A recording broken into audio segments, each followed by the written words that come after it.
what if we have grocery stores where we can go and buy plant-based foods and not have to like be in a survival situation where we need to kill other animals for survival? I think that'd be a good idea, but everybody has their personal preferences. Just because you like vegetables doesn't mean that I do, and I think everybody has the right to want what they want in a certain sense. So do you think that if the oppressor just likes the taste of their victims, then what they're doing is okay to continue? I mean, it's nature, right? The other animals in nature are out there doing it.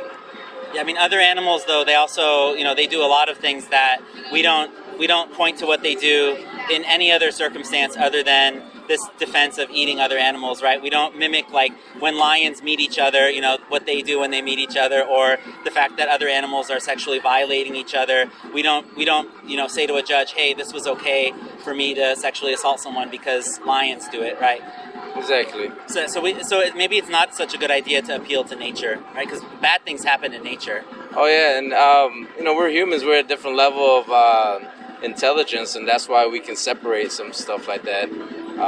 Yeah, I think since we have that increased cognitive ability, why not use it for good? Why not use it? Do you think that it would be good if we can use our intelligence in a way that we're living kind of more peacefully, more in harmony with other beings, not using it as property? Yeah, I think so. That's great. So have you ever heard of veganism?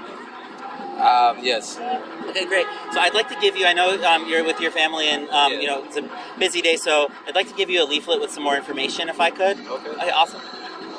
So here's this, and it's just about like different choices that you can make, and all that veganism is, a lot of people misunderstand it. It's not just eating vegetables. Vegans eat fruits, veggies, beans, grains, nuts, seeds, and there's so many different plant-based alternatives to meats, cheeses, and things like that. And not all of them taste that good, but the thing that I always remind myself is even if this doesn't taste good, and let's be honest, not all of the non-vegan stuff tastes good either. But I say, is this worth enslaving another animal? Is this worth paying for, when you make that choice and you're at the restaurant and you say, I'll have chicken, then you're basically ordering more chickens to be killed. Yeah. But if you order something like tofu, tempeh, or like a lentil dish, a lentil curry, something like that, then you're making choices that just support plant farming. Yeah, to me, personally, I like meat. And I'm the type of person that I believe everything's alive.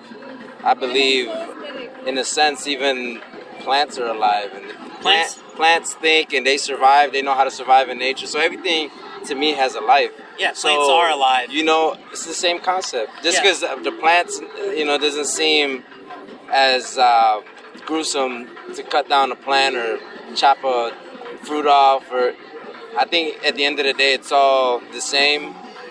Plants are alive, animals are alive. I think just as long as we're not doing it in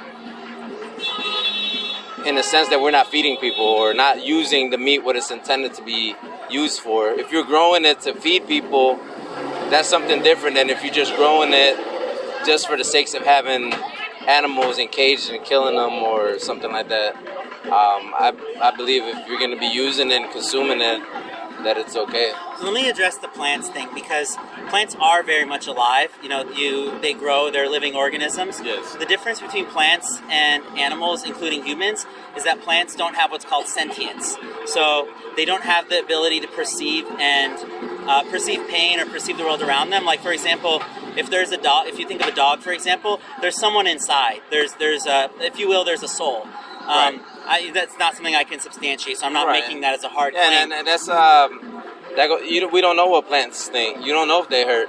You assume they don't. Okay, well, let me tell you this. So if you are a plants rights activist and you believe that we should not kill the plants, it'll blow your mind, but you'll kill fewer plants by eating them directly rather than feeding them to animals, right, that we've bred into the world, and feeding them 16 times the amount of plants that you would consume is what it takes for a cow to go through one of their days, and then killing that cow after however many months. So you end up actually killing fewer plants if you eat them directly. 70% of plant agriculture is for animal agriculture. We could actually do away with 70% of the plant farming in this country if we just all ate plants, believe it or not. So by your own argument, you should actually be eating plants if you think that they do feel pain. Yeah, you can eat it both. I believe you can eat it both if that's what you like.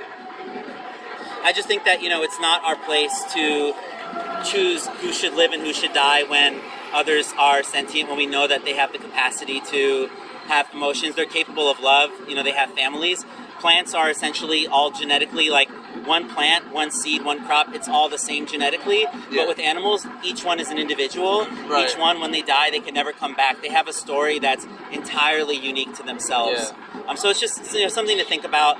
I'm not expecting you to just go vegan all of a sudden, but hopefully I gave you some stuff to just kind of ponder. Definitely. And I appreciate your stopping very much. It. Thank you. Thanks for stopping. Hope you have a great rest of your day. Yep.